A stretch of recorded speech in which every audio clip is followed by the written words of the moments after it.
जी भाई, नवंबर 2004 का क्वेश्चन है। तो सबसे पहले सेल्स का मैं पैटर्न देख लेता हूँ कि 25% सेल्स आर कैश और 1 मंथ क्रेडिट पीरियड, यानी कि 25% आप इससे पे करेंगे, इस महीने रिसीव होगी, और 75% एक महीने बाद आपको रिसीव होगी। तो हम पहले पैटर्न देख लेते हैं भाई सेल्स का। जैसे सितंबर की जो सेल है वो कितनी है भाई? सितंबर की जो सेल है वो है 40,000। अब 40,000 का जो 25% है वो मैं कब रिसीव करूँगा? सितंबर में। और जो 75% होगी वो मैं रिसीव करूँगा एक महीने बाद। ठीक है भाई। अब इसी तरीके से हर मंथ का सेम पैटर्न चलेगा, सिर्फ नंबर्स डिफरेंट होते रहेंगे, पैटर्न जो है वो यही चलेगा। ठीक है। अब परचेजेस की देखते हैं। अ ग्रॉस प्रॉफिट ऑफ 33.13, यानी कि जो 33 होता है वो होता है 1/3। तो भाई अगर 1/3 आपका प्रॉफिट है तो 2/3 आपका क्या होगा? कॉस्ट है। Is that right? आपकी 2/3 आपका क्या होगा बेटा? कॉस्ट है। तो अब इस लिहाज से हम परचेजेस निकालते हैं।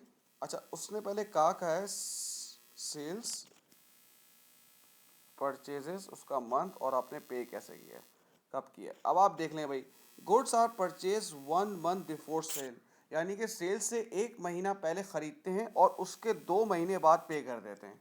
ठीक है भाई। अब जैसे सितंबर की हमारे पास सेल्स है 40,000, पहले मैं इसको कन्वर्ट करूंगा परचेज में। 40,000 इंटू कॉस्ट कितनी है आपकी? 2/3। अच्छा, उसने सवाल में लिखा है कि नियरेस्ट जीरो पे जाना है, मतलब अगर 19,000 19 समथिंग होगा तो आप उसको 20,000 कर देंगे।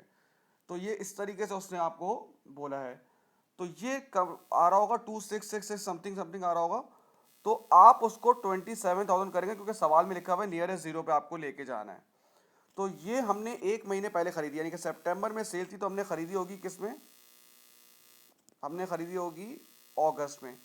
और जब खरीदी है उसके 2 महीने बाद पे कर दिया, यानी कि अगस्त में खरीदी है तो सितंबर अक्टूबर में आपने पे कर दिया होगा। अब देखो सेम पैटर्न चलेगा सबका। अक्टूबर है, 48,000 की सेल है, ये आपने खरीदी होगी, इसको पहले परचेज बनाऊंगा मैं 2/3 करके, 32,000। ये अक्टूबर है तो उससे एक महीने पहले खरीदी होगी आपने, यानी कि सितंबर, और जिस वक्त खरीदी है उसके 2 महीने बाद आपने पे कर दी, यानी कि नवंबर, सितंबर, अक्टूबर, नवंबर। सेम ऐसे ही नवंबर का देख लें भाई। 60,000, पहले मैं इसको इसमें से कॉस्ट 2/3 कॉस्ट है, ये डायरेक्ट आ रहा है आपका 40,000।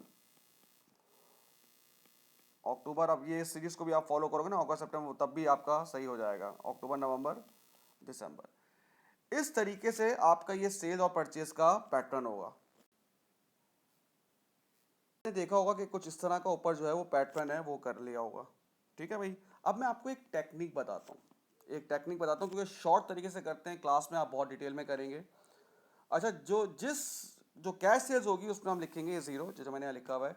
और अगर उसका एक महीने बाद रिसीव होगा तो हम लिखेंगे ये 1, और अगर उसका 2 महीने बाद रिसीव हो रहा है तो हम लिखेंगे 2। जैसे सितंबर है, हमें सितंबर में ही 10,000 रुपये मिल गए, हमने उसको लिखा जीरो, ये हमारी कैश सेल होती है। और सितंबर के जो एक महीने बाद यानी कि अक्टूबर में पैसा रिसीव हुआ है वो हुआ है 30,000। इस तरह से एक पैटर्न चलाएंगे, इससे काफ़ी चीज़ें आसान हो जाएंगी। अब जैसे है कैश सेल्स और लिखा हुआ है ज़ीरो, तो ज़रा आप देखें अक्टूबर का ज़ीरो कहाँ लिखा हुआ है? ये लिखा हुआ अक्टूबर का ज़ीरो, वो आप यहाँ लिख दें।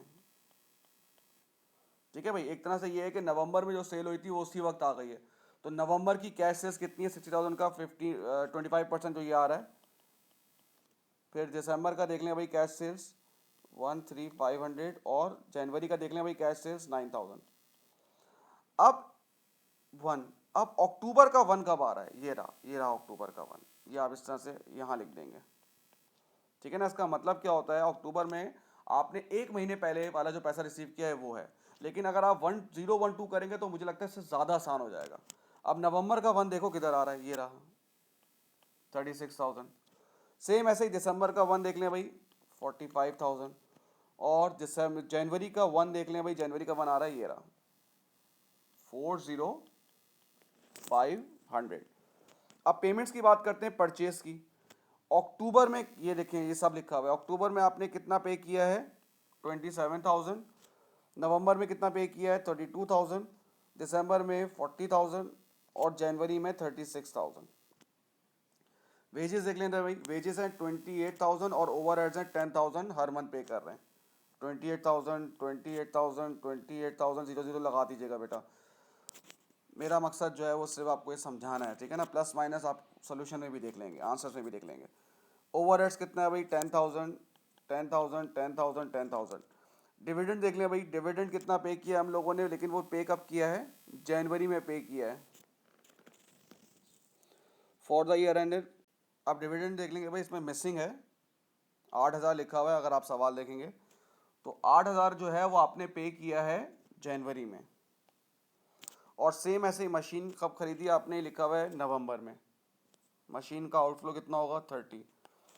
बाकी फिर वही नेट कैश फ्लो निकाल के ओपनिंग उससे करके वो सब आपको आंसर में कैलकुलेशन, आपको जो मैंने टॉपिकल आंसर्स दिए में वो दिया होगा। ठीक है भाई, थैंक यू।